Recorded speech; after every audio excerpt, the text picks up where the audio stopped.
अखबार की सुर्खियों में बड़ी बड़ी हेडलाइन छपी थी। मशहूर रईस बिजनेसमैन ने अपनी पत्नी की हत्या कर खुद को गोली मारी। आखिर क्यों एक इतना सक्सेसफुल बिजनेसमैन अपनी बसी बसाई गृहस्थी को अपने ही हाथों से उजाड़ देता है? शाम को 6 बजे अचानक से अपने पति को घर के दरवाजे पर देखकर नम्रता के चेहरे के भाव बदल गए थे। ये बदलाव उसके पति नवीन ने भी महसूस कर लिए थे, क्योंकि वो खुद भी जानता था कि मेरे घर आने से पहले यहाँ क्या हुआ था। सब कुछ भूलकर नम्रता ने अपने चेहरे पर खुशी के भाव लाते हुए नवीन से जानना चाहा कि आज आप अचानक इस वक्त कैसे? आपने मुझे फोन भी नहीं किया, सब ठीक तो है ना? नवीन ने उसे कोई जवाब नहीं दिया और सीधा अपने कमरे में चला गया। नम्रता के मन में बहुत कुछ चल रहा था, लेकिन वो कुछ भी जाहिर नहीं होने देना चाहती थी। वो नवीन के कमरे में उसके पीछे पीछे चली गई तो नवीन ने उसे बैठने का इशारा किया। नम्रता बिना कुछ बोले उसके सामने वाली कुर्सी पर बैठ गई। नवीन उसकी आंखों में ही देख रहा था, लेकिन नम्रता उसकी आंखों से आंखें नहीं मिला पा रही थी, बस इधर उधर देख रही थी। थोड़ी देर बाद नवीन ने उससे प्यार से कहा, नम्रता, मुझसे क्या छुपा रही हो? क्या कुछ ऐसा है जो तुम्हें मुझे बताना चाहिए, लेकिन तुम बताना नहीं चाहती? नम्रता ने तुरंत ही उसकी बात को काटते हुए कहा, नहीं नवीन, ऐसा तो कुछ भी नहीं है। आप क्या कह रहे हैं? किसी ने आपसे कुछ कहा है? उसकी बात सुनकर नवीन से रहा नहीं गया और उसने मोबाइल उठाकर उसे मैसेजेस दिखाए। उन मैसेजेस को देखते ही नम्रता के तो होश उड़ गए थे। अचानक से नवीन ने भी अपना आपा खो दिया और उसने एक जोरदार थप्पड़ नम्रता के गाल पर दे मारा। अब नम्रता भी कुछ नहीं कर सकती थी सिवाय रोने के। उसे रोता देखकर नवीन को और गुस्सा आ गया। तभी उनके बच्चे पायल और अमन आ गए। नवीन कुछ नहीं कर सकता था, वह असहाय सा पागल सा हो गया था और उसके बच्चे अपने पिता के इस रूप को देखकर रोने लगे थे। अचानक नम्रता ने अपने बच्चों को देखा और बेटे अमन को कोचिंग जाने के लिए बोल दिया। अमन बोला, पापा ऐसा क्यों कर रहे हैं मम्मा, क्या हो गया है? नम्रता ने बोला, कुछ नहीं बेटा, जरा सी बात है, अभी सब ठीक हो जाएगा। आपकी कोचिंग का टाइम हो गया है ना, आप जाइए, मम्मा सब ठीक कर देगी। अमन अभी 12 साल का टीनेजर बच्चा था, इसलिए उसने अपना बैग उठाया और चला गया। फिर नम्रता पायल की ओर देखकर बोली, बेटा आप बाहर खेल कर आओ। पायल अपनी माँ से लिपट गई। नम्रता ने खुद को संभाला और फिर से कहा, बेटा बच्चों के साथ खेलो। जब पायल बाहर नहीं गई तो नवीन ने टीवी चालू कर दिया और बोला, जाओ जाकर टीवी देखो। अपने पापा से डरकर वो तुरंत बैठक में जाकर टीवी देखने चली गई। अब नवीन नम्रता की ओर गुस्से से चिल्लाया, ये क्या किया तुमने? मैंने किस बात की कमी रखी थी तुम्हारे लिए जो तुमने मेरे प्यार का ऐसा सिला दिया? क्या मेरी ईमानदारी का यही जवाब है तुम्हारे पास? ऐसी बेवफाई की तुमने, मैंने इतना प्यार दिया तुम्हें और तुम मेरी आंखों में धूल झोंक रही थी। बोलो कब से चल रहा है ये सब? कौन है ये? और एक नहीं कितने तुम्हारे आशिक हैं? नम्रता की आंखों से आंसू बहते जा रहे थे। वो कुछ नहीं बोल पा रही थी। उसे अंदर ही अंदर डर लग रहा था कि आखिर ऐसा कैसे हो गया। नवीन नम्रता पर लगातार चिल्लाता जा रहा था और उसका सब्र का बांध भी टूटता जा रहा था। अचानक उसने एक और थप्पड़ नम्रता के जड़ दिया तो उसने नवीन के पैर पकड़ लिए और माफी मांगने लगी। रुको नवीन, मुझसे गलती हो गई। मुझे अंदाजा नहीं था कि मैं क्या करने जा रही हूँ। इस शरीर ने मुझसे क्या क्या करवा दिया। नवीन ने कोई प्रतिक्रिया नहीं दी। उसके मन में नम्रता के लिए कोई प्यार नहीं था, न कोई जज्बात बचे थे।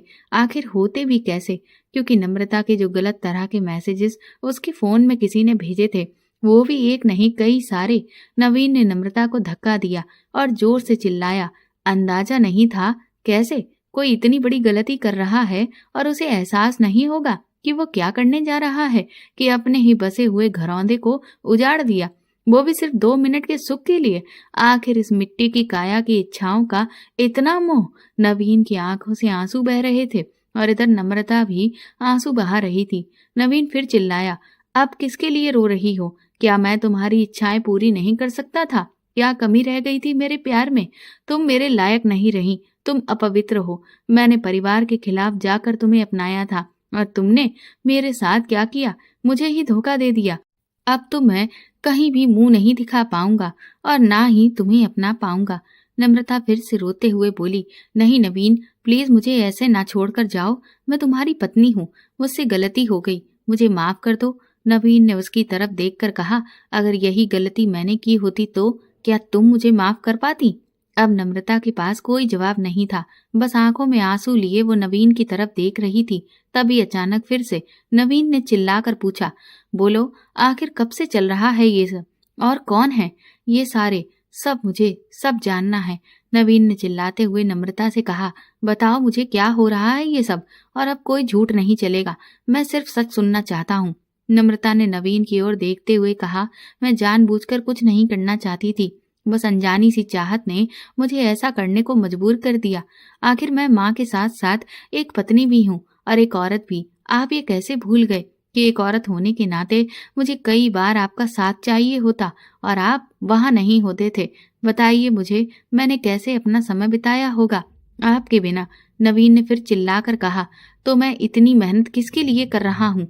आखिर इसीलिए ही ना कि तुम्हें और बच्चों को भी कोई तकलीफ ना हो, किसी चीज की कोई कमी ना हो। नम्रता बोली, क्या पैसा ही सब कुछ है?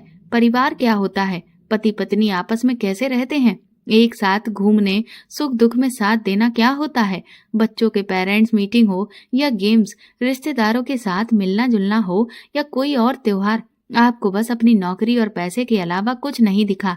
माना कि मैंने गलती की और कई बार की, पर कहीं न कहीं आप भी जिम्मेदार हैं इस सब के।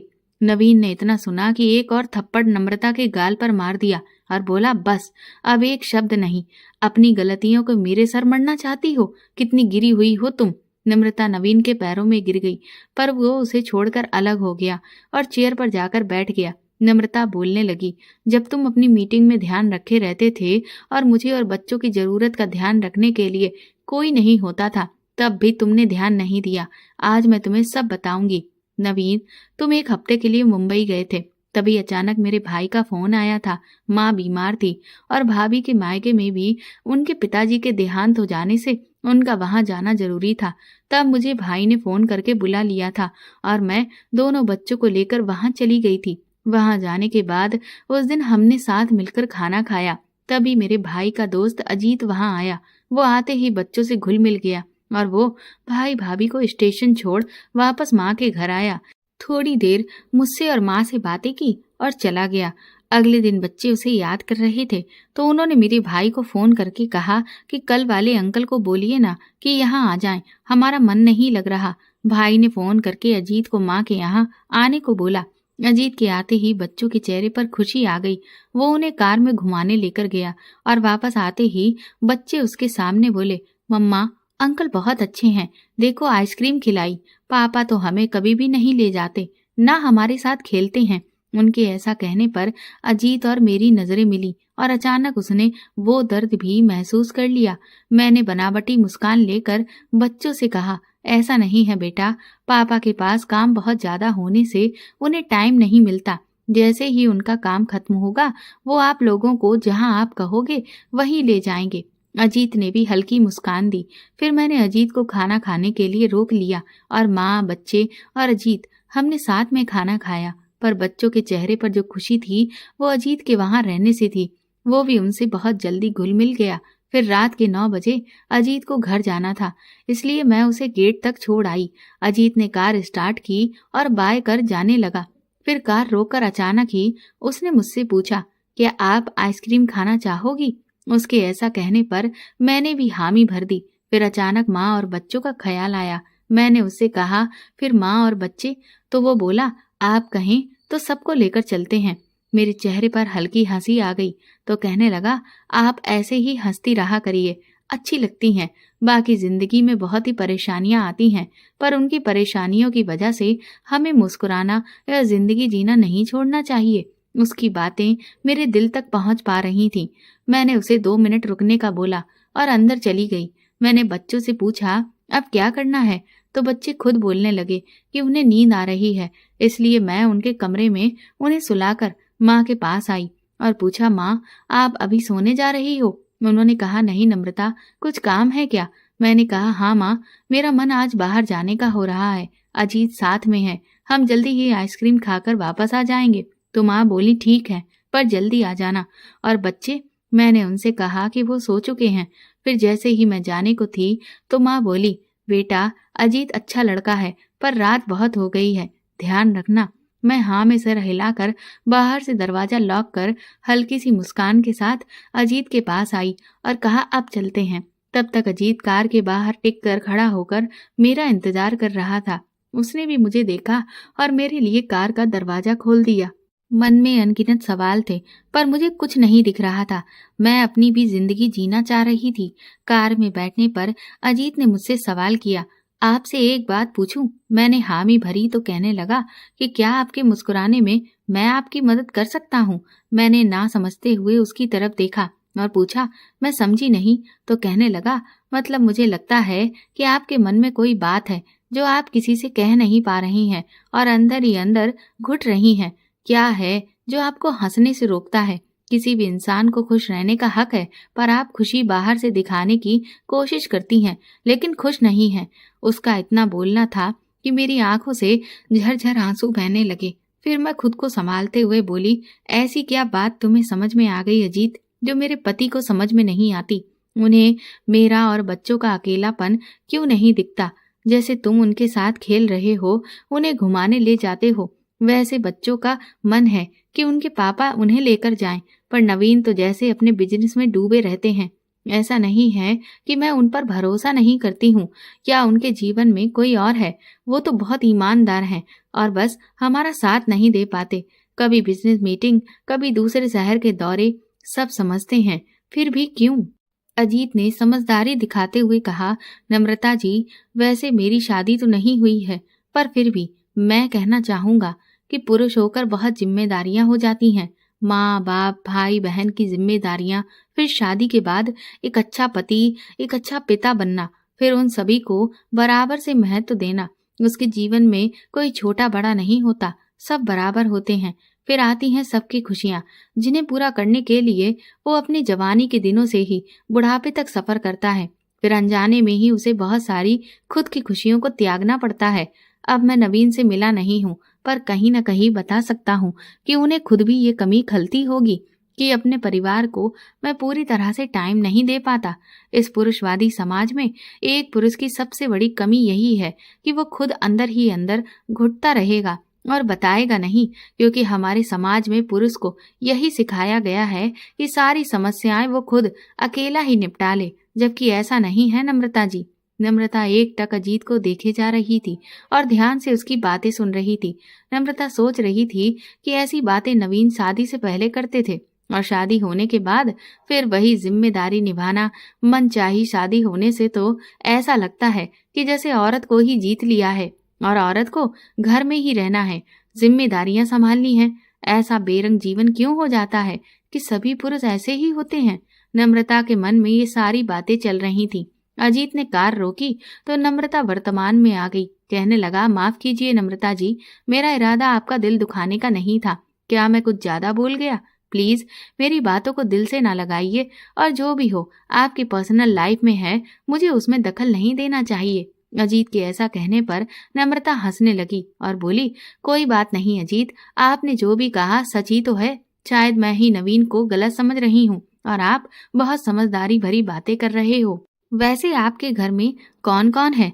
अजीत ने हल्की सी मुस्कान के साथ कहा, मेरा भरा पूरा परिवार है। दादा दादी, माँ पापा, भाई बहन और चाचा चाची और उनके बच्चे, और मेरे बड़े भाई भाभी और उनके बच्चे, सभी तो हैं। ये कहूँ कि जो ज्ञान भरी बातें मैं आपसे कर रहा था, उनके पीछे मेरा परिवार है, क्योंकि बड़े परिवार में सबकी खुशियों का ध्यान रखा जाता है और थोड़ी नोक झोंक भी चलती रहती है, पर परिवार है तो हम सब एक हैं।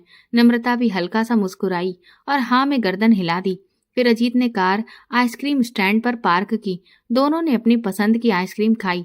जब दोनों वापस जाने को हुए तो अजीत ने नम्रता से पूछा, क्या आप थोड़ा और घूमना चाहती हैं? नम्रता अंदर ही अंदर चाह तो रही थी कि लंबी लॉन्ग ड्राइव पर चली जाए। फिर ख्याल आया, अजीत अभी 2 दिन से ही पहचान में है, तो ऐसा सही नहीं होगा, और उससे मना करते हुए नम्रता ने कहा, नहीं अजीत, फिर कभी, रात होने को है। अजीत ने उसकी बातों का मान रखा और वापस घर छोड़कर बाय कहकर अपने घर चला गया। अंदर आते ही नम्रता ने देखा कि उसकी माँ अभी सोई नहीं है। माँ ने पूछा, बहुत देर कर दी नम्रता? उसने घड़ी देखी, बोली, माँ बस 1 घंटा ही हुआ है, हम तो पास के ही आइसक्रीम पार्लर में गए थे, अब आप सो जाइए। नम्रता फिर अपने कमरे में चली गई। देखा तो बच्चे सो चुके थे, नम्रता भी सो गई। अगले दिन सुबह सुबह नम्रता सबके लिए चाय बना रही थी कि उसकी माँ की आवाज आई, नम्रता चाय और बड़ा देना, अजीत आया है। नम्रता ने मन ही मन सोचा, इतनी सुबह कैसे? नम्रता ने बाहर जाकर सबको चाय दी और खुद भी वहीं बैठ गई। फिर अजीत से पूछने लगी, तुम इतनी सुबह सुबह कैसे? अजीत ने पहले तो चुटकी लेकर पूछा, क्या आपको अच्छा नहीं लगा? फिर हंसते हुए बोला, आपके भाई भाभी आज लौटने वाले हैं, उनको पिक करने वाला था, सोचा आप लोगों को बता दूं और मिलने चला जाऊं। फिर बच्चे अजीत के साथ गेम खेलने लगे और भाई भाभी के आने की खबर सुनकर माँ और नम्रता खुश हो गईं और खाना बनाने का बोलकर अंदर चली गई। कहीं न कहीं नम्रता वहां और रुकना चाहती थी। नम्रता बेमन से ही सही पर खाने की तैयारी करने लगी। तभी वहां अजीत पानी पीने आता है, पूछता है, नम्रता जी कोई मदद करूं? वो हंसते हुए कहती है, अच्छा अब तुम खाना भी बनाओगे? बोला, हाँ बिल्कुल, मैं अच्छी बातों के साथ साथ अच्छा खाना भी बना लेता हूँ। हमारे यहाँ सारे पुरुष खाना बनाना जानते हैं। ऐसा कहकर वो जोर से हंसने लगा। नम्रता थोड़ा शरारती अंदाज में बोली, अरे आपकी तो अभी शादी भी नहीं हुई, फिर खाना कैसे बना लेंगे? अजीत ने हंसते हुए कहा, खैर मैं आपको बता दूं, हमारे यहाँ तो सभी को खाना बनाना आता है। हमारे यहाँ महिला पुरुष का अंतर नहीं मानते। क्यों, आपके यहाँ सिर्फ महिलाओं को ही खाना बनाने दिया जाता है क्या? नम्रता ने गर्दन हिलाते हुए कहा, नहीं ऐसा तो कुछ नहीं, पर हमारे यहाँ पुरुषों को घर के काम करने के लिए समय ही कहाँ है। नम्रता बोली, वैसे तो अब जरूरत नहीं है, लगभग सबके लिए खाना तैयार हो चुका है और आप भी खाना खाकर जाना। अजीत बोला, आप मुझे सिर्फ अजीत कह सकती हैं, मैं इतना भी बूढ़ा नहीं हूँ अभी। नम्रता मुस्कुराकर बोली, ठीक है अजीत। कुछ देर के बाद नम्रता के भाई और भाभी भी आ जाते हैं। अब सब एक साथ खाना खा रहे थे। नम्रता की भाभी ने खाने की तारीफ करते हुए कहा, तुमने बहुत अच्छा खाना बनाया है।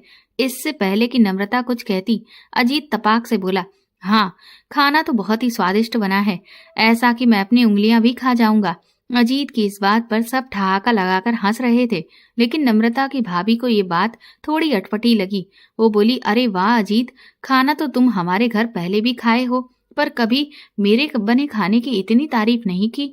अजीत संकुचित होकर बोला, नहीं भाभी ऐसा तो नहीं है, खाना तो आप भी अच्छा बनाती हैं, पर आज पहली बार नम्रता जी के हाथ का खाना खाया है, इसीलिए तारीफ करना तो बनता है ना। नम्रता मन ही मन खुश हो रही थी, पर बाहर से जाहिर नहीं कर पा रही थी। आखिर जाने कितने दिनों के बाद कोई उसकी तारीफ कर रहा था, वरना नवीन के पास तो इतना समय ही नहीं होता कि थोड़ा समय निकाल कर उसे प्यार के दो बोल बोले। फिर सबने खाना खा ही लिया तो उसकी माँ और भाई अपने कमरे में चले गए थे। अजीत वहीं बच्चों के साथ खेल रहा था। अजीत 9 बजते ही घर चलने का कहकर बाहर चला गया और फिर वापस अंदर जाकर नम्रता की ओर न देखकर भाभी से बोला, भाभी आइसक्रीम खाने चलोगी? उसकी भाभी ने आश्चर्य से कहा, आज तक तो कभी नहीं पूछा, अचानक क्या हुआ अजीत? तो वो कहने लगा, बस यूं ही मन कर रहा था। ये कहते हुए उसने तिरछी नजर से नम्रता को देखा।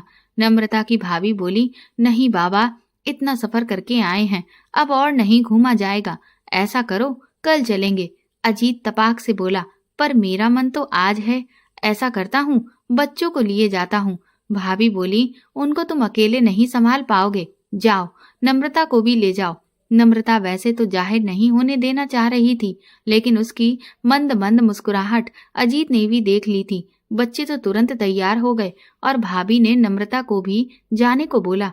अब अजीत की कार में आगे अजीत और नम्रता और पीछे सीट पर दोनों बच्चे मोबाइल में गेम खेल रहे थे। मौका देखकर अजीत बोला, नम्रता जी आप लोग वापस कब जाने वाले हो? तभी नम्रता बोली, सिर्फ नम्रता, मैं भी उतनी बूढ़ी नहीं हूँ। और फिर दोनों हंस दिए। अजीत बोला, ठीक है नम्रता, आप लोग कब जाने वाले हो? नम्रता ने जवाब दिया, शायद कल। अब भाई भाभी आ गए हैं और माँ भी ठीक है, मुझे अब अपना घर भी देखना होगा। वैसे भी सब छोड़कर मैं जल्दी जल्दी ही यहाँ आई थी।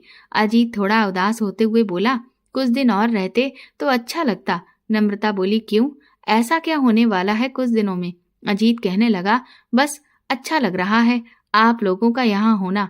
मैं बच्चों को अपना समझने लगा हूँ और मुझे आप सबकी भी याद आएगी। नम्रता बोली, अच्छा ऐसी बात है तो ठीक है, जब तुम्हें याद आए हमसे बात कर लेना। अजीत ने तुरंत कहा, कैसे? ना ही आपका नंबर है मेरे पास, ना ही पता कि मैं मिलने भी आ सकूं। नम्रता बोली, ठीक है, अभी फिलहाल तो नंबर ही ले लो। फिर दोनों ने अपने मोबाइल नंबर एक दूसरे से एक्सचेंज किए। उसके बाद वो लोग आइसक्रीम खाकर वापस घर आ जाते हैं।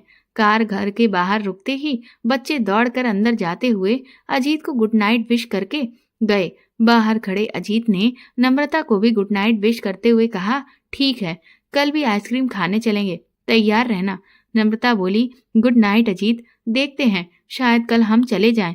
अजीत ने फिर से कहा, इतनी जल्दी क्यों? अभी कहा था ना, थोड़े दिन और रुक जाइए। वो नम्रता पर थोड़ा हक जमाते हुए बोला। नम्रता थोड़ा गुस्सा दिखाते हुए बोली, देखो अजीत, पहले तो मैं कुछ बातें क्लियर कर दूं। ये मेरा मायका है, मतलब मैं शादीशुदा हूँ। मेरा एक पति है और बच्चे भी हैं। उनकी जिम्मेदारी मेरी है। मैं यहाँ कुछ दिन, वो भी सिर्फ माँ के लिए आई थी। अगर तुम्हें बच्चों की याद आए तो बेशक उनसे बातें करने के लिए फोन कर सकते हो। अजीत ने बनावटी चेहरा बनाया और कहने लगा, और आपसे बात करना हो तो? नम्रता को कुछ अजीब सा लगता है, पर वो रिएक्शन नहीं देती। अजीत फिर बोलता है, मुझे पता है कि आप शादीशुदा हैं और आपके बच्चे हैं और आपके पति मिस्टर नवीन हैं, जिन्हें आप प्यार करती हो, पर उन्हें इस बात का कोई एहसास तक नहीं है। उन्हें बस अपनी आजादी और नौकरी से मतलब है। नम्रता लगभग चिल्लाते हुए बोली, अजीत, तुम ये क्या बोल रहे हो? क्या यही सब सुनने के लिए मैंने अपना दर्द तुमसे बांटा था? वो जैसे भी हैं, मेरे पति हैं। अगर मेरी किस्मत में यही है तो उसे कोई नहीं बदल सकता। अब एक शब्द मैं उनके बारे में नहीं सुनूंगी। अजीत बोला, आपकी किस्मत में खुश रहना भी लिखा है। मैं आपको कोई कमी नहीं होने दूंगा। बहुत प्यार करूंगा आपसे। नम्रता ने अजीत को थप्पड़ मार दिया। अजीत के प्यार के इजहार पर नम्रता उस पर बहुत नाराज थी और अजीत कार में बैठकर रो रहा था। इधर रात को अजीत को नींद नहीं आ रही थी और नम्रता भी सो नहीं पाई। अगली सुबह नम्रता ने अपनी माँ को बताया कि वो जाना चाहती है। उसकी माँ ने कहा, ठीक है, कुछ दिन और रुक जाती, अभी इतनी जल्दी जाना जरूरी है क्या? वो बोली, माँ, नवीन अब कभी भी आने वाले होंगे। बस एक सप्ताह के लिए ही मुंबई गए थे। मैं भैया के फोन करने पर तुरंत चली आई थी। घर भी संभालना होगा, सब अस्त व्यस्त होगा। उसकी माँ ने हामी भर दी। पूरा दिन उन्होंने अपने परिवार के साथ बिताया, लेकिन आज अजीत घर नहीं आया। नम्रता के दिल में ना चाहते हुए भी उसका ख्याल आ रहा था कि वो आएगा या नहीं, पर उसका दिमाग कह रहा था कि अच्छा है ना आए, क्योंकि ये सब गलत है। कहाँ वो, कहाँ मैं। हो सकता है उसका अट्रैक्शन हो, कुछ दिन में ठीक हो जाएगा। मैं कौन सा यहाँ हमेशा रहूंगी, तो मुझे क्या करना है। दिन बीत जाने पर रात में भैया ने अजीत को फोन करके बुलाना चाहा, लेकिन अजीत नहीं आया। नम्रता ने भी सुनकर अनसुना कर दिया। रात में खाना खाते समय भाभी ने नम्रता से कहा, दामाद जी कब आ रहे हैं? तो वो कहने लगी, बस आज या कल में आ जाएंगे। भाभी सुबह सुबह नम्रता और बच्चे सबसे प्यार से विदा लेकर निकल रहे थे। बच्चे बोले, अजीत अंकल नहीं आएंगे, उनको भी बाय कहना था। तभी पीछे से आवाज आई, आप याद करो और हम ना आए। गेट की तरफ देखा तो वहां अजीत था। बच्चे दौड़कर उससे लिपट गए। बोले, अंकल, हमें लगा था आप मिलने नहीं आएंगे, आप तो कल भी नहीं आए। अजीत बोला, बस थोड़ी तबीयत खराब हो गई थी, इसीलिए नहीं आया, पर अब बाय जो कहना था तो मैं आ गया। सब अजीत को देखकर हंसते हैं, सिवाय नम्रता के। उसके चेहरे पर कोई भाव नहीं था। नम्रता और बच्चे कार में बैठकर बाय करने लगे। तभी नम्रता और अजीत की नजरें टकरा गईं। नम्रता के मन में एक कसम कसी पैदा हो गई। अजीत जिस तरह से उसकी तरफ देख रहा था, ऐसा लग रहा था कि वो उसे बहुत कुछ कहना चाह रहा है, पर नम्रता ने मुंह मोड़ लिया। नम्रता के भाई ने उसे और बच्चों को ट्रेन में बिठाकर कोयम्बटूर रवाना कर दिया। 2 दिन बाद नवीन आ गया था। नम्रता और बच्चे खुश हो गए। सबने बैठकर बहुत दिनों बाद साथ खाना खाया। बच्चों के सोने के बाद नम्रता और नवीन कमरे में चले गए। नम्रता ने अपना प्यार नवीन को जताया। नवीन भी उससे बहुत दिनों से दूर था। साथ समय बिताकर उन्हें अच्छा लग रहा था। अगली सुबह नवीन की वही भाग दौड़ वाली जिंदगी चालू हो गई और नम्रता अपने घर और बच्चों में लग गई। अजीत के बारे में उसे कोई ख्याल तक नहीं आया। इधर 2 महीने बीत गए। नम्रता कभी कभी अपनी माँ से बात कर लेती, सब ठीक चल रहा था। तभी एक दिन एक नए नंबर से नम्रता के फोन पर किसी ने कॉल किया। उसने फोन उठाया तो सामने अजीत की आवाज थी। नम्रता ने अजीत का नंबर डिलीट कर दिया था, इसलिए बिना पहचाने ही उसने पूछा, कौन?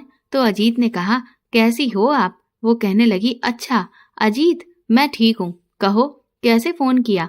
कहने लगा, बस ऐसे ही आपने कहा था बच्चों की याद आए तो कॉल कर सकता हूँ, बस उनसे बात करना चाहता था। नम्रता ने कहा ठीक है, बात कराती हूँ। बच्चे बहुत देर तक अजीत से बात करते रहे। फिर फोन रखते समय अजीत नम्रता से बोला, आपसे भी बात करनी थी। बोली, मैं सुन रही हूँ। कहने लगा, मुझे माफ कर दीजिए, शायद मेरी फीलिंग्स एक तरफा थी, मुझे समझने में गलती हो गई। नम्रता ने कहा, अच्छा है कि तुम्हें समझ आ गया, क्योंकि मैं शादीशुदा हूँ और ये सब गलत है। हमारे बीच उम्र का फासला भी है। तुमने आइसक्रीम खिला ली तो इसका मतलब ये नहीं कि हमारे बीच प्यार हो जाएगा। मैं अपने पति से प्यार करती हूँ बस। अजीत बोला, क्या हम दोस्त बन सकते हैं? सिर्फ दोस्त। आप अच्छी हो और मैं अपने किए पर शर्मिंदा हूँ। मैं एक अच्छी दोस्त खोना नहीं चाहता। प्लीज नम्रता। वो बोली, ठीक है। अजीत, देर आए दुरुस्त आए, कोई बात नहीं, तुम्हारी उम्र में ऐसा होना आम बात है। अब समझदार बनो, ठीक है? ऐसा कहकर नम्रता हंसने लगी और जवाब में अजीत भी हंस दिया। अब अजीत अक्सर बच्चों से बातें करता और नम्रता से भी। नम्रता को उस पर भरोसा था क्योंकि वो उसके भाई का दोस्त था। नम्रता और नवीन के रिश्तों पर इन चीजों का कोई फर्क नहीं पड़ रहा था क्योंकि नवीन अक्सर शहर से बाहर ही रहता था। एक दिन अजीत ने फोन करके पूछा, नम्रता बताओ आज मैं कहाँ हूँ? उसने पूछा, कहाँ? तो अजीत बोला, कोयम्बटूर में। मैं अपने काम के सिलसिले में यहाँ आया हूँ। उसने पूछा, अरे कैसे? ये तो अच्छी बात है। अजीत ने कहा, आप अपने घर बुलाना नहीं चाहोगी? मुझे बच्चों से मिलना है। नम्रता ने कहा, ठीक है। शाम को ही अजीत घर पहुंच जाता है। बच्चे उसे देख खुश हो जाते हैं। वो सबके लिए तोहफे लाया था। नम्रता अजीत से पूछती है, कितने दिनों का टूर है? अजीत कहता है, बस 2 दिनों का। मैंने होटल में बुकिंग की है। मिस्टर नवीन से मिलकर चला जाऊंगा। नम्रता कहती है, ठीक है, तुम सही दिन पर आए हो। नवीन आज वैसे भी घर आने वाले हैं। तुम रुको, मैं खाना बनाती हूँ। आज का खाना यहीं खाना। नवीन जब घर आया तो उसने बैठक में अजीत को बैठे देखा। नवीन ने पहली बार किसी गैर व्यक्ति को बिना उसकी मौजूदगी में अपने ही घर में बैठे देखा तो थोड़ा चौंक जाता है। नवीन आते ही पूछता है, आप कौन? तो अजीत कहता है, मिस्टर नवीन, मैं अजीत। मैं अपने बिजनेस के सिलसिले में कोयम्बटूर आया था। सोचा सबसे मिलने चलूं। मुझे नम्रता जी ने बताया कि आप आने वाले हैं, इसीलिए बस आपका ही इंतजार कर रहा था। जवाब सुनकर नवीन भी मुस्कुराकर बोला, अच्छा अजीत, हाँ ठीक है, बैठे बैठे चाय वगैरह पी या नहीं? अजीत ने कहा, बच्चों के साथ गेम खेल रहा था, उनकी बहुत याद आ रही थी। वैसे भी बहुत दिन हो गए, मिलना नहीं हो पाया। नवीन ने कहा, ठीक है, मैं जरा फ्रेश होकर आता हूँ, फिर बात करते हैं। नवीन नम्रता के पास जाकर पूछता है, ये कब आया? तो नम्रता बोलती है, बस आपके आने के कुछ ही देर पहले ही। उसने बताया कि वो यहाँ किसी काम से आया है। जब घर आने के लिए पूछा तो मैंने भी बताया कि आप आने वाले हैं, उनसे भी मिल लेना। तो बस आपका ही इंतजार कर रहा है। मैंने उसे खाना खाने के लिए रोक लिया है, सब साथ में ही खाना खाएंगे। नवीन कहता है, ठीक है, अच्छा किया, चलो जल्दी खाना टेबल पर लगा दो, मुझे भी जोर की भूख लगी है। नम्रता भी थोड़ी ही देर में टेबल पर खाना लगाने लगती है। अजीत उसकी आगे बढ़कर मदद करने लगता है, लेकिन नम्रता मना करती है। पर जब नवीन दोनों को साथ में टेबल पर खाना लगाते हुए देखता है तो उसे अच्छा नहीं लगता। लेकिन जैसे ही अजीत नवीन को आते देखता है तो अपने लिए चेयर खींचकर बैठ जाता है। नवीन अजीत से कुछ प्रश्नों की झड़ी लगा देते हैं कि पढ़ाई में क्या क्या किया है, कौन सा बिजनेस है, घर में कौन कौन है, रहन सहन वगैरह। इधर नवीन को अजीत थोड़ा सा शातिर दिमाग वाला लगता है और ये भी कि ये हमारे स्तर का नहीं है। जब सब खाना खा चुके होते हैं तो अजीत फिर से बाकी सामान को उठाने में नम्रता की हेल्प करने लगता है, जिससे नवीन उससे बोलता है, रहने दो अजीत, वो खुद कर लेगी, तुम्हें अब चलना चाहिए। वैसे कहाँ रुक रहे हो तुम? नम्रता ने बताया कि तुम्हारा रुकने का इंतजाम पहले से है। अजीत सकपका जाता है, कहता है, हाँ मिस्टर नवीन, मेरा 2 दिन का ही टूर है। मैंने होटल में अपने लिए रूम बुक कर लिया है। मुझे लगता है कि अब मुझे चलना चाहिए। फिर वो सबको बाय कहकर वहां से चला जाता है। बच्चे अपने रूम में चले जाते हैं। नम्रता अपना काम खत्म करके रूम में आती है। नवीन नम्रता से बोलता है, देखो मैंने तुम्हें ज्यादा रोक टोक कभी नहीं किया, पर ये अजीत ठीक ठाक है भी या नहीं? उम्र का कच्चा है और काम का भी। इसका ज्यादा यहाँ आना जाना ना हो तो ही अच्छा है। हर कोई अपने साथ उठने बैठने के लायक नहीं होता। नम्रता भी उसकी बातें ध्यान से सुन रही थी। वो बहस करने के मूड में नहीं थी, इसलिए उसने कुछ नहीं कहा। वो अपना नाइट सूट पहनकर नवीन के करीब आई। उससे कुछ बातें करना चाहती थी, उसके करीब आना चाह रही थी, लेकिन नवीन तो जैसे सिर्फ अपनी ही दुनिया में रहता था। अपनी बात कहकर वो नम्रता को नजरअंदाज करते हुए बोला, मैं बहुत थक गया हूँ, चलो सो जाते हैं, कल जरूरी मीटिंग से मुझे जाना है। लेकिन नम्रता जैसे आज हार नहीं मानना चाहती थी, बोली, सो जाना, कौन मना कर रहा है नवीन, थोड़ी देर मुझसे बात कर लो। ऐसी कई बातें हैं जो मुझे आपसे शेयर करनी होती हैं। मैं आपकी पत्नी हूँ, कुछ मेरे भी अरमान होते हैं, प्लीज। लेकिन नवीन ने उसे समझाते हुए कहा, आज नहीं, आज बहुत थकान है। और वो नम्रता का हाथ झटक कर दूसरी तरफ मुंह करके लाइट बंद कर सो जाता है। नम्रता इस बात से सबसे ज्यादा दुखी रहती थी कि सारी सुख है उसके पास, पति भी पास है, पर पति का प्यार जिसके लिए वो तरसती है वो क्यों नहीं मिलता उसे। नम्रता गुस्से में रोती रहती है और बालकनी में आकर खड़ी हो जाती है। उसके दिमाग में बहुत कुछ चल रहा था कि आखिर उसकी गलती क्या है। एक औरत को प्यार भी तो चाहिए होता है, फिर चाहे वो बनावटी ही क्यों ना हो। क्यों ऐसा होता है कि शादी के ज्यादा वक्त बीत जाने के बाद और बच्चों की जिम्मेदारियों के बाद वो प्यार कम होने लगता है? या सिर्फ आदमी ही टेंशन लेता रहता है, औरत नहीं लेती? फिर क्यों नवीन नम्रता की चाहत को अनसुना कर देता है? थोड़ी देर के बाद नम्रता रूम में वापस आती है। वो नवीन की तरफ देखती है और सोचती है कि पहले मैं जरा सा गुस्सा होती थी तो खुद मनाने आ जाया करते थे, अब तो बस मुंह फेर कर सो जाते हैं। फिर नम्रता भी सो जाती है। अगले दिन नवीन सुबह मीटिंग के लिए निकल जाता है। नम्रता पूरा दिन कैसे बीतेगा ये सोचकर उदास हो जाती है। बच्चे भी पढ़ाई कर गेम खेलने चले गए। 4 बज रहे थे। घर खाने को दौड़ रहा था, तभी अचानक अजीत का फोन आया। वो कहती है, हाँ अजीत, कैसे हो? आज तो तुम्हें निकलना होगा ना? अजीत कहता है, मैं शाम को निकलूंगा। सोचा जाने से पहले आपसे बात कर लूं। घर जाने से पहले मिलना चाहता था, आपके ही घर आ जाऊं। उसे तभी नवीन की कल वाली सारी बातें याद आ जाती हैं, तो वो अजीत से कहती है कि मैं ही तुमसे मिलने आ जाती हूँ। एक्चुअली बाहर मुझे एक काम है, वो भी पूरा हो जाएगा और तुमसे भी मिल लूंगी। अजीत कहता है, ठीक है, किसी रेस्टोरेंट में मिलते हैं। फिर वो कहती है, नहीं, जहाँ रुके हो वहीं का एड्रेस बता दो, मैं वहीं आती हूँ। वो सोचती है कि अगर बाहर किसी और ने उसे अजीत के साथ देख लिया तो नवीन फालतू ही गुस्सा करेंगे। अजीत एड्रेस बता देता है। नम्रता थोड़ी देर के बाद अजीत के पास पहुंच जाती है। कुछ देर वो लोग बातें करते हैं। फिर वो कहती है, ठीक है, मैं चलती हूँ, देर हो जाएगी। तुमसे मिलकर अच्छा लगा। अचानक अजीत नम्रता को रोक कर कहता है, रुको तो जरा, मैं आपके लिए कुछ लाया था। ये कहकर वो एक गिफ्ट देता है। वो बड़ी उत्सुकता से उसे खोलने लगती है, जिसमें एक उसकी बड़ी सी फोटो होती है, जिसमें वो खुलकर मुस्कुरा रही होती है। वो देखकर वो बहुत खुश हो जाती है और अजीत को थैंक यू कहती है। अजीत कहता है, मैं बस इसी मुस्कुराहट की तो बात किया करता था, आप हंसते हुए बहुत अच्छी लगती हो। नम्रता अंदर ही अंदर खुश हो जाती है कि कोई इतना उसकी खुशी के लिए कर रहा है, पर ये दिमाग में नहीं आता कि ये अजीत है, और वो अचानक ही मुड़कर उसे गले से लगा लेती है और फिर वो अपनी मर्यादा लांघ जाती है। अजीत को इसकी उम्मीद नहीं थी, पर वो भी नम्रता को पसंद करता है तो बदले में वो भी आगे बढ़ जाता है और फिर दोनों एक दूसरे में खो जाते हैं। तभी नम्रता को होश आता है कि ये गलत है और वो अजीत से झटक कर दूर होती है और एक थप्पड़ मार देती है। अजीत अपना हाथ उस गाल पर रखता है और नम्रता की तरफ देखने लगता है। उसके चेहरे पर ना तो शिकवा था, ना गिल्ट, ना शिकायत, ना गुस्सा। तभी अजीत को देख नम्रता जोर जोर से रोने लगती है और चिल्लाकर कहने लगती है, ये मुझसे क्या हो गया, ये गलत है। अजीत ने उसे पकड़ लिया और गले से लगा लिया। बोला, कुछ नहीं हुआ, कुछ गलत नहीं, आप गलत नहीं हो नम्रता, प्लीज शांत हो जाओ। इसके बाद तो वो दोनों अपनी बची कुची मर्यादाओं को भी लांघ जाते हैं। नम्रता भूल जाती है कि वो शादीशुदा है और उसके 2 छोटे छोटे बच्चे भी हैं। सब हो जाने पर नम्रता एक टक अजीत को देखती है, फिर वो उठ जाती है। लेकिन अजीत उसका हाथ पकड़कर कहता है, क्या हुआ, मेरे पास आओ। वो कहती है, अजीत, जो हुआ सब गलत ही था, तुम सब भूल जाओ, पता नहीं ये कैसे हो गया। अजीत बोलता है कि ये प्यार है नम्रता, जो मैं आपसे करता हूँ, जो आज आपने किया मैं हर तरीके से आपको खुश रख सकता हूँ।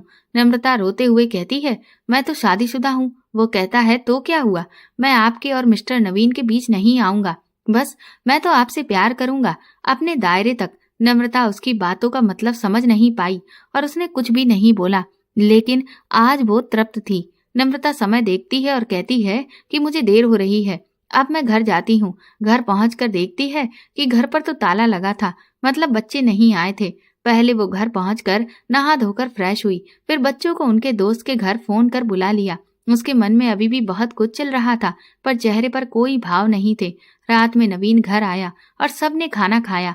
फिर रात को सोते समय नम्रता ने नवीन से बात शुरू की, मैं सोच रही हूँ कहीं घूमने चलते हैं, भले ही 1-2 दिन के लिए। बहुत दिन हो गए हम कहीं नहीं जाते। मेरे साथ साथ बच्चों को भी आपकी कमी खलने लगी है, उनका भी हक है अपने पापा के साथ वक्त बिताने का।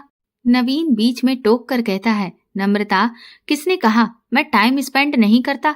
खाना खाते हुए जरूरी बातें कर तो लेता हूँ, और माँ किस लिए होती है? उनका ध्यान रखने के लिए ही ना। और फिर मेरा काम है कमाना, परिवार की जरूरत का ध्यान रखना भी तो है। मैं समय कैसे निकालूं, तुम ही बताओ अब। नम्रता कहती है, और मेरी जरूरत का क्या? नवीन बोलता है, तुम्हें मैं छूट देता तो हूँ, तुम्हें जिसमें खुशी मिले वो करो, घूमो फिरो, किटी पार्टीज में जाओ, नए नए दोस्त बनाओ, और क्या। नम्रता से वो कुछ बोलते नहीं बनता। वो चुपचाप नवीन को देखती रही और नवीन पीठ घुमाकर सो गया। नम्रता के मन की उलझनें खत्म होने का नाम नहीं ले रही थी। ऊपर से नवीन की इस तरह की बातें, वो भी सो गई। अगले दिन अजीत का कॉल आया। नम्रता ने सुनकर भी नजरअंदाज किया। फिर उसने दोबारा फोन किया। इस बार उसने फोन उठाकर बात शुरू की। बोलो अजीत। अजीत ने कहा, कैसी हो? मैं आज वापस आ गया हूँ, आपकी बहुत याद आ रही थी, सोचा कॉल कर लूं। नम्रता को अच्छा लगा कि कहाँ नवीन अब ध्यान नहीं देता और इसे मेरा कितना ख्याल है। नम्रता कहती है, मैं ठीक हूँ। अब अक्सर नम्रता और अजीत की घंटों फोन पर बातें होती। नम्रता पहले से खुश रहने लगी थी। नवीन को लगा कि शायद मेरी बातों का ही असर है, इसलिए अब वो नम्रता के खुश होने पर ज्यादा ध्यान नहीं देता। नम्रता एक बार तो अपनी दहलीज लांघ चुकी थी, इसलिए अजीत अब उसे मिलने की जिद बार बार करता और वो बार बार आकर कोयम्बटूर में मिलता और फिर वो लोग अपनी मर्यादाओं को बार बार लांघते। एक दिन नम्रता ने नवीन से कहा, मैं कुछ दिन अपने मायके जाऊं? वो कहने लगा, लेकिन बच्चों की क्लासेस। तो नम्रता ने पूछा, बच्चे जाना ही नहीं चाह रहे हैं, आपकी बहन आ रही है, उनके साथ रहना चाहते हैं, तो उसके आते ही कुछ दिन मूड फ्रेश कराऊं, माँ की याद आ रही है। नवीन कहता है, ठीक है चली जाना। नम्रता मन ही मन बहुत खुश हुई, पर वो खुशी अब उसके चेहरे पर भी दिखती थी। नम्रता ने अजीत को फोन करके सब बता दिया और इधर अजीत और ज्यादा खुश हुआ। अगले दिन नम्रता मायके पहुंचकर सबके साथ समय बिता रही थी ताकि किसी को शक ना हो, और फिर शाम को अपनी सहेली से मिलने का कहकर वो अजीत से मिलने के लिए निकल गई। इस बार अजीत नम्रता को अपने दोस्त के घर ले गया और दोनों ने फिर से अपनी वही गलती दोहराई। नम्रता ने अजीत से पूछा, तुम्हारा दोस्त विजय क्या करता है? उसने बताया, वो बिजनेस करता है, आज वो किसी काम से दिल्ली गया है, इसीलिए सोचा यहीं मिल लिया जाए। नम्रता कहती है, ठीक है, वैसे मुझे यहाँ आए 2 हफ्ते हो चुके हैं, अब मुझे कोयम्बटूर जाना है, और मुझे ये बताओ ऐसा कब तक चलेगा? क्योंकि जो हो रहा है वैसे भी गलत ही है, कभी किसी को पता चलेगा तो जाने क्या होगा। अजीत बोला, तुम बेकार परेशान हो रही हो, ऐसा कुछ नहीं होगा। नम्रता बोली, मुझे चिंता होने लगी है, अगर नवीन को पता चलेगा तो पता नहीं मेरे बारे में क्या सोचेगा। अजीत बोला, कहा ना किसी को कुछ पता नहीं चलेगा, मैं हूं ना। नम्रता अजीत को देखकर मुस्कुरा दी। वो कोयम्बटूर आ चुकी थी, फिर से यहाँ आकर वही रूटीन, लेकिन इस बार अजीत और नम्रता का अजीत के दोस्त विजय के घर जाना गलती साबित हुआ, क्योंकि अजीत को नहीं पता था कि उसके घर में सीसीटीवी कैमरा लगा हुआ है, और विजय ने अजीत को कॉल करके उसे उस दिन की हरकत के बारे में पूछा। तब अजीत ने डरकर उसे सब बता दिया। जब अजीत ने ये बात नम्रता को बताई तो शर्मिंदगी के मारे वो खुद को ही लानत देने लगी। उसे काटो तो खून नहीं वाली हालत हो गई। खैर, अजीत ने उसके दोस्त विजय से उसको मुंह बंद करने के लिए कहा, लेकिन इधर विजय ने अजीत से कहा कि वो नम्रता को उससे मिलवाए। अजीत ऐसा नहीं चाहता था, उसे पता था कि अगर उसने ऐसा नहीं किया तो विजय उसे ब्लैकमेल करेगा और वीडियो लीक कर देगा। इससे तो सब जगह बदनामी हो जाएगी। अजीत ने नम्रता को बताया तो उसने पहले मना कर दिया, लेकिन फिर ब्लैकमेलिंग के बारे में सुनकर उसने हाँ कर दिया। नम्रता ने नवीन को फिर से मायके जाने वाली बात कही तो उसने हाँ कह दिया। इस बार बच्चों को भी साथ भेज दिया, लेकिन इस बार नवीन ने नम्रता के चेहरे पर उदासी देखी तो पूछा, तुम्हारा चेहरा क्यों उतरा है? इस पर नम्रता नवीन के गले लगकर रोने लगी। मन ही मन सोचने लगी, मैंने क्या कर दिया? अपनी इच्छाओं के वशीभूत होकर मैंने अपना बसा बसाया हुआ घर बर्बाद कर दिया। नवीन ने उसे सांत्वना देकर शांत किया। नम्रता बोली, कुछ नहीं, बस मेरा मन खराब था, इसीलिए। नवीन ने कुछ नहीं कहा। अगले दिन नम्रता अपने मायके गई और बच्चों को नानी के घर छोड़कर मार्केट से खरीदारी के बहाने बाहर चली गई। वहां से अजीत ने उसे पिकअप किया और विजय के घर ले गया। विजय ने वही डिमांड अजीत और नम्रता के सामने रख दी कि उसे भी अब अपनी ख्वाहिशों को पूरा करना है। पहले तो नम्रता बहुत रोई, उसके पैर पड़ी। अजीत भी विजय के सामने दोस्ती का हवाला देकर गिड़गिड़ाता रहा, लेकिन विजय नहीं माना और मजबूरन नम्रता को उसकी बात माननी पड़ी। और अपनी बात मनवाने के बाद उनके सामने ही विजय ने उस दिन वाला वीडियो डिलीट कर दिया। पर उसने ये शर्त रखी कि जैसे तुम अजीत के साथ हो वैसे ही जब मैं चाहूं तुम्हें मेरे साथ भी होना होगा। ना चाहते हुए भी नम्रता ने हाँ कह दिया, जिसे सुनकर अजीत गुस्सा हो गया। जब वो बाहर आया तो उसने गुस्से से नम्रता से कहा कि तुमने हाँ क्यों कहा? नम्रता बोली, तो चारा ही क्या था? यदि तुम मामला खुद से सुलझा पाते तो फिर मुझे यहाँ आना ही नहीं पड़ता। मैं तो मैली हो ही चुकी हूँ, अब क्या फर्क पड़ता है? अजीत नम्रता के मुंह से ऐसी बात सुनकर दंग होकर आत्मग्लानि महसूस करता है कि गलती उससे भी हुई है। अगर वो विजय के घर उसे नहीं लाता तो ऐसी स्थिति नहीं बनती। कुछ दिन अपने मायके में बिताकर नम्रता वापस कोयम्बटूर चली गई। अभी कुछ ही दिन बीते थे कि विजय ने नम्रता को फोन करके कहा कि मैं तुमसे मिलना चाहता हूँ, मैं यहीं कोयम्बटूर में हूँ। उसने होटल का नाम और पता और समय बताकर फोन रख दिया। नम्रता के दिमाग में पिछली सारी घटनाएं घूमने लगी थीं। अब जो होना है वो तो होकर ही रहेगा, इसीलिए वो विजय से मिलने पहुंची। विजय ने उससे कुछ बातें की और कहा कि देखो, मैं तुमसे प्यार तो नहीं करता, लेकिन हमारे बीच जो भी है उसका जिक्र तुम अजीत से नहीं करोगी और मैं भी तुम्हारे बारे में किसी को नहीं बताऊंगा, ना ही मुझे कुछ लेना देना है। जो भी है हमारे बीच रहेगा। अब अक्सर नम्रता और विजय मिलते। विजय कोयम्बटूर में ही था और जब नम्रता मायके जाती तो वो अजीत से मिलती। इस सब में पुरानी नम्रता खो चुकी थी, जिसे अपने पति और बच्चों के अलावा और कुछ नहीं सूझा करता था। ये नम्रता अपने ऊपर ध्यान देती थी। उसने दोनों बच्चों को अलग अलग फोन खरीद कर दे दिए तो बच्चे फोन में लगे रहते, लेकिन उन्हें अपनी माँ के नए बर्ताव में बदलाव नजर आया था। पर बच्चे भी खुश थे कि माँ अब हमें डांटती ही नहीं, हमारी हर बात मान लेती है। और नवीन इस बात से खुश कि नम्रता हमेशा मुस्कुराती रहती है। अब उसने शिकायत करना छोड़ दिया है, पर नवीन से भी नम्रता ने बातें करना कम कर दिया था। बस वो औपचारिक बातें करती। विजय अक्सर नम्रता को मिलने बुलाता था और उसे संकोच भी नहीं लगता था, लेकिन उसने बस विजय से ये शर्त रखी कि जब वो मायके जाएगी तब तक तुम मुझे फोन या किसी भी प्रकार से संपर्क नहीं करोगे।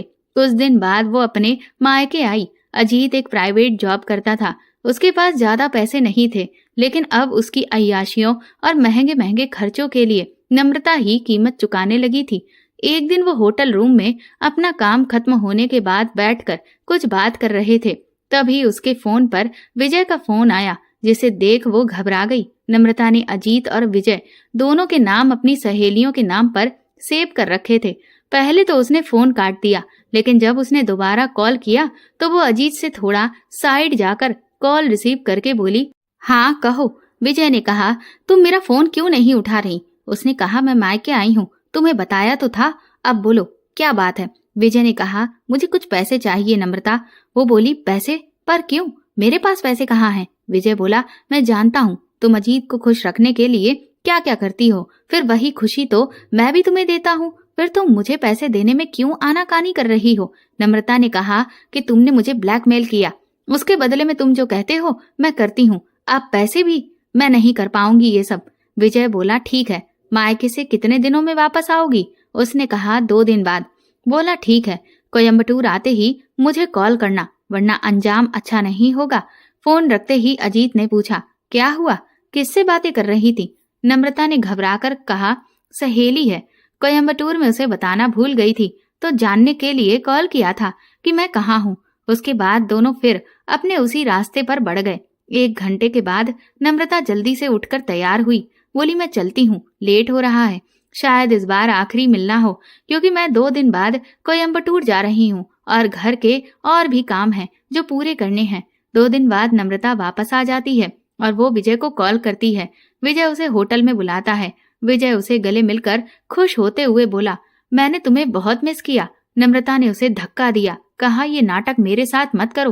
वो अपने चेहरे पर बेईमानी हंसी लाते हुए बोला, ठीक है तो एक काम करो, मेरे लिए अजीत को छोड़ दो। नम्रता ने कहा, ये क्या बकवास कर रहे हो? मैं उससे प्यार करती हूँ, चाहे कुछ भी हो जाए, मैं हमेशा उसका साथ दूंगी। तो विजय कहता है, मैं तुम्हारे और अजीत के बारे में नवीन को बता दूंगा। नम्रता बोली, ऐसा क्यों कर रहे हो? विजय बोला, मुझे पैसे चाहिए। अगर अजीत तुम्हारे साथ रहा तो तुम सब उस पर ही लुटाती रहोगी, मुझे कुछ नहीं दोगी। नम्रता बोली, तो जाने दो ना मुझे, मैं खुद तुम्हारा साथ नहीं चाहती हूँ। लेकिन विजय घिनौनी हंसी हंसते हुए बोला, पर मैं जो तुम्हें देता हूँ वो तो तुम्हें अजीत और नवीन से भी नहीं मिलता होगा। नम्रता घिन से भर गई, बोली, विजय, पहले तुम मुझे अपनी जरूरत के लिए इस्तेमाल कर रहे हो और फिर मुझे ही इतने गंदे तरीके से अपनी नजरों में गिरा रहे हो। इस बात पर विजय बहुत ही गंदे तरीके से हंसकर उसके करीब जाकर बोला, तो और हो क्या तुम? 3 मर्दों के साथ ऐसी औरत को क्या कहते हैं? नम्रता को विजय की इस बात ने अंदर तक हिला दिया था। अब ना तो उससे बोलते बन रहा था, ना ही हिलते हुए। वो एक मूर्त की तरह जड़ होकर एक टक विजय को देख रही थी। विजय ने उसे चरित्रहीन कहा तो उसके पैरों तले जमीन खिसक चुकी थी। वो सीधा होटल रूम से निकलकर बेमतलब यहाँ वहां दौड़ रही थी। उसे लग रहा था कि वो किसी गाड़ी के नीचे आ जाए और अपनी जान गंवा दे, पर ऐसा करने की वो हिम्मत भी नहीं जुटा पा रही थी। एक तरफ उसे डर था कि विजय अजीत और नवीन को कुछ बता न दे, लेकिन दूसरी तरफ उसकी जो पैसों की डिमांड थी वो कहाँ से लाकर देगी। उसके मन में अनेकों सवाल कौंध रहे थे। वो एक पार्क में गई और वहां अकेले बैठकर खूब रोई। उसकी तो कोई अच्छी सहेली भी नहीं थी जिससे वो ये सब कह पाती। घर में नवीन से ये सब बताने का कोई फायदा नहीं, क्योंकि ये जानने के बाद कौन मर्द ऐसी औरत को अपने साथ रखेगा। यही सोचकर वो बस रोती जा रही थी। शाम को वो घर लौट आई। उसका चेहरा बता रहा था कि उसकी जिंदगी में बहुत बड़ा तूफान आने वाला है। उसकी इच्छाओं ने उसे इस कदर अंधा कर दिया था कि वो अपनी नजरों में गिर चुकी थी। नवीन जब आया तो उसने उसे देखकर पूछा, क्या हुआ? कहाँ थी अब तक? ऐसा हाल क्यों बना रखा है? उसने खुद को संभालते हुए कहा, कुछ नहीं, वो आज किटी पार्टी में गई थी। लौटते वक्त टैक्सी नहीं मिली तो बस पैदल ही आ रही हूँ। थकान की वजह से लगता है चेहरा ऐसा हो गया। नवीन ने कहा, वो सब ठीक है, लेकिन मेरा फोन तो उठा सकती थी। नम्रता बोली, सॉरी नवीन, फोन साइलेंट पर था लगता है। नवीन ने कहा, पर ऐसी लापरवाही ठीक नहीं। चलो अब खाना बना दो, बहुत भूख लगी है और कल मैं फ्लाइट से चेन्नई जा रहा हूँ। एक बिजनेस मीटिंग है, 2 या 3 दिन लग जाएंगे। नम्रता का मन अभी भी विजय की बातों में लगा था। कहाँ से इतने पैसे लाएगी? क्या करेगी? क्या अजीत को बता दे कि विजय उसे ब्लैकमेल कर रहा है? पर अजीत को लगेगा कि मेरा अब तक विजय से रिश्ता बरकरार रहा है तो फिर वो भी मुझे गंदी नजरों से देखेगा। पता नहीं क्या क्या सोचेगा। नवीन को नम्रता पर बहुत विश्वास था। यही सोचकर वो अपने बिजनेस को आगे बढ़ाने में लगा रहा। वो कभी भी उससे पैसों का हिसाब नहीं लेता था। अगले दिन नवीन चला गया था। मौका पाकर नम्रता ने विजय को फोन लगाया और घर आने को कहा। उसके दिमाग में कुछ चल रहा था। विजय लालची था, उसे पता था, इसलिए उसने तुरंत हाँ कर दी और तुरंत तैयार होकर नम्रता के घर की ओर चला गया। अजीत ने नम्रता को फोन लगाया, पूछा, कहाँ हो नम्रता? उसने कहा, क्या बात है? तो खुश होकर बोला, बस यूं ही याद आ रही थी तो सोचा पूछ लूं। नम्रता ने बहाना बनाया कि मेरी तबीयत ठीक नहीं है, मैं बाद में बात करूंगी। अजीत ने बुझे मन से फोन रख दिया। इधर विजय आ चुका था। नम्रता भी विजय का इंतजार कर रही थी। अंदर जाते ही विजय बेशर्मी से सोफे पर फैल कर बैठ गया और अपनी आवाज की टोन को गंदा करके बोला, अपना बेडरूम पहले दिखाओ। नम्रता ने चेहरे के भाव थोड़े बदल कर कहा, चाय लोगे या कॉफी? वो बोला, कॉफी ले आओ। थोड़ी देर में वो कॉफी लेकर आई। और सामने सोफे पर बैठ गई। उसने कहा, मुझे तुमसे कुछ बात करनी है। जैसा कि तुम्हें पता है, मैं शादीशुदा हूँ और खुश हूँ। मेरे छोटे बच्चे हैं। वो इतना ही बोल पाई कि विजय ने बीच में टोकते हुए कहा, अच्छा ऐसी बात है तो अजीत फिर तुम्हारी जिंदगी में कैसे आया? अगर अपने पति से खुश थी तो किसी और मर्द की जरूरत कैसे पड़ गई? नम्रता सकपकाकर बोली, मेरी बात अभी पूरी नहीं हुई। उसने कहा कि मेरी जिंदगी अच्छी चल रही थी, पर शायद मुझमें ही कमी थी कि मैंने अपनी जिंदगी का गलत फैसला लिया।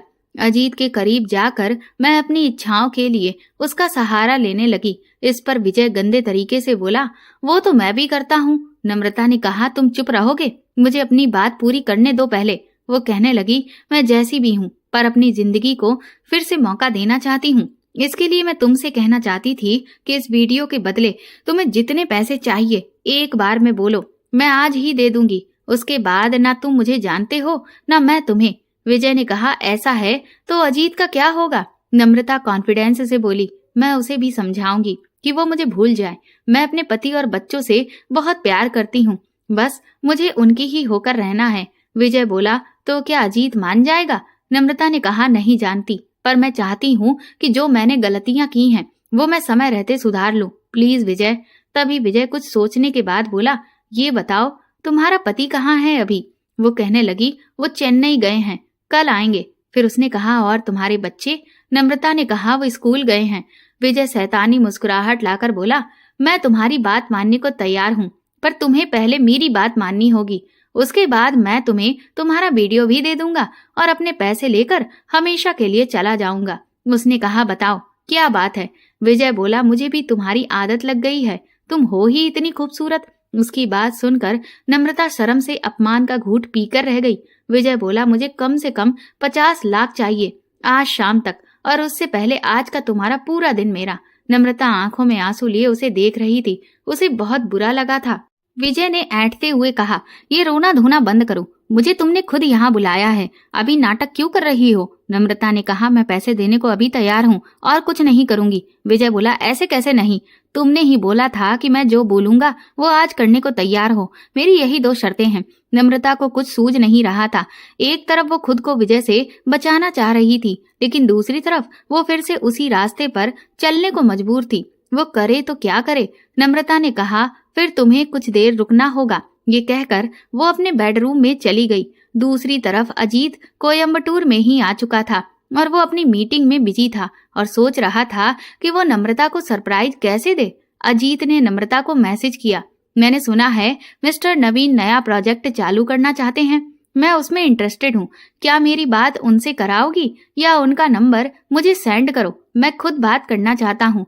नम्रता अपने बेडरूम में बैठी थी और अपनी और नवीन की अलमारी से जितना भी कैश ज्वेलरी था उसे निकालकर उसकी आज की वैल्यू के हिसाब से 50 लाख तक जोड़ने में लगी थी। उसने मोबाइल पर देखा तो अजीत का मैसेज देखकर घबरा गई, लेकिन इस वक्त उसका ध्यान पूरी तरह से विजय से पीछा छुड़ाने में था।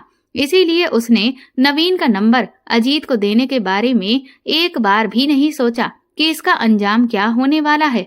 उसने अजीत को नंबर भेजते हुए लिख दिया कि नवीन किसी काम से शहर से बाहर गए हैं, रात तक ही आ पाएंगे, बाकी तुम बात कर लेना।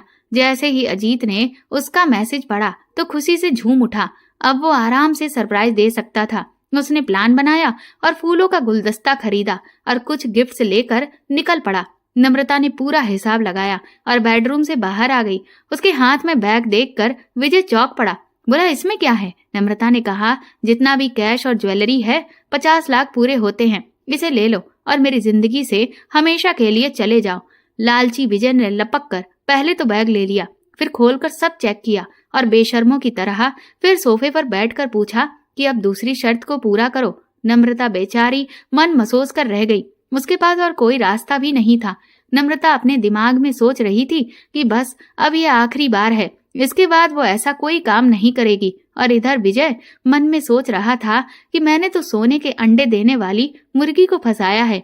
इसके बाद विजय ने अपनी दूसरी शर्त पूरी की। इधर अजीत नम्रता से मिलने के लिए उसके घर पहुंच चुका था। दरवाजे पर पहुंचते ही उसने सोचा क्यों ना वो पीछे के रास्ते से चला जाए। वो मन ही मन उतावला हो रहा था कि नम्रता उसे अचानक देखकर बहुत खुश होगी। उसने इधर उधर देखा तो एक खिड़की खुली थी। वो वहां से अंदर गया। तभी उसका पैर एक बर्तन पर पड़ा, जिससे वो गिर गया। गिरने की आवाज से नम्रता घबरा गई। वो उठने लगी, लेकिन विजय ने कहा, बिल्ली होगी। बेचारी नम्रता उसके जाल में फंस चुकी थी। उस वक्त घर में कोई नहीं था, इसलिए नम्रता के कमरे का दरवाजा भी खुला था। इधर अजीत सोचने लगा कि इतनी तेज आवाज हुई, लेकिन कोई देखने भी नहीं आया। इसका मतलब नम्रता सोई है। वो भी कोशिश कर रहा था कि कोई आवाज ना हो, ताकि उसका सरप्राइज खराब ना हो जाए। लेकिन जैसे ही उसने नम्रता के कमरे में झांकने की कोशिश की तो उसके होश उड़ गए थे। उसने जो कुछ भी देखा उससे वो समझ चुका था कि ये सब रजामंदी से है। वो वहां 1 मिनट नहीं रुक पाया और उसने अपना लाया हुआ सारा सामान उठाकर किचन की खिड़की से बाहर फेंक कर खुद चला गया। बाहर निकलकर वो रोने लगा। वो गुस्से में पागल हुआ जा रहा था। अब उसे बस एक ही रास्ता सूझा। उसे इस बात का एहसास भी नहीं था कि वो क्या करने जा रहा है। उसने नम्रता का वीडियो नवीन के मोबाइल पर भेज दिया और सीधा अपने होटल निकल गया। इधर शाम के 5 बज गए थे। नम्रता ने विजय से कहा, मेरे बच्चे आने वाले हैं, तुम अब जाओ और आइंदा मुझसे कोई उम्मीद मत रखना। वो बोला, अभी तो मैं जा रहा हूँ, आगे देखूंगा।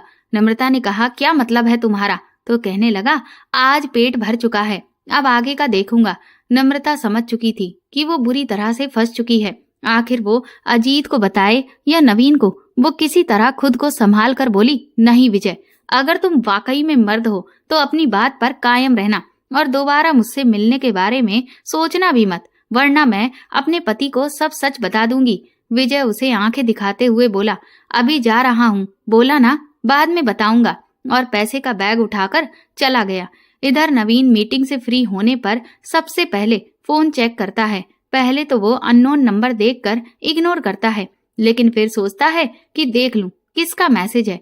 लेकिन जैसे ही वो मैसेजेस देखता है, उसके पैरों तले से जमीन निकल जाती है और फोन छूटकर हाथ से गिर जाता है। उस समय गुस्सा, धोखा, दर्द और दुख की एक मिलीजुली प्रतिक्रिया होती है। वो उस वक्त फोन उठाकर बिना कुछ देखे हुए, बिना कुछ बोले, अपने कलीग्स के बीच से खाना छोड़कर सीधा अपनी कार में बैठता है और घर को निकल पड़ता है। वो कार में बहुत रोता है। उसे वीडियो देखकर यकीन नहीं हो रहा था कि नम्रता उसे धोखा भी दे सकती है। आखिर उसने ऐसा क्यों किया? वो बर्दाश्त नहीं कर पा रहा था। उसकी गाड़ी की रफ्तार बढ़ती जा रही थी। इधर अजीत घर पहुंच चुका था और वो सीधा अपने कमरे में जाकर बंद हो गया। उसे पश्चाताप भी हो रहा था कि उसने ये क्या किया, पर अंतर मन में सोच रहा था कि आखिर मैं भी नम्रता के साथ मिलकर नवीन को धोखा ही तो दे रहा था। अब नवीन को जब इस बारे में पता चलेगा तो उसे भी कैसा फील हो रहा होगा। ऐसा अजीत भी फील कर पा रहा था। दिन ढल चुका था। नम्रता अपने बच्चों के साथ घर पर समय बिता रही थी। तभी बाहर कार रुकने की आवाज आई। उसने दरवाजा खोला तो सामने नवीन को देखकर पहले तो घबरा गई, फिर चेहरे पर खुशी के भाव लाते हुए बोली, आप तो कल आने वाले थे, क्या हुआ, सब ठीक है? नवीन ने एक नजर उसे देखा और बोला, अंदर आ जाऊं पहले या यहीं सब बताऊं? नम्रता शर्मिंदा हो गई। बच्चे भागकर नवीन से लिपट गए। नवीन का मन भर आया और वो रोने लगा। ये देखकर नम्रता और बच्चे घबरा गए। नम्रता भागकर नवीन के पास आकर बोली, क्या हुआ, क्या बात है?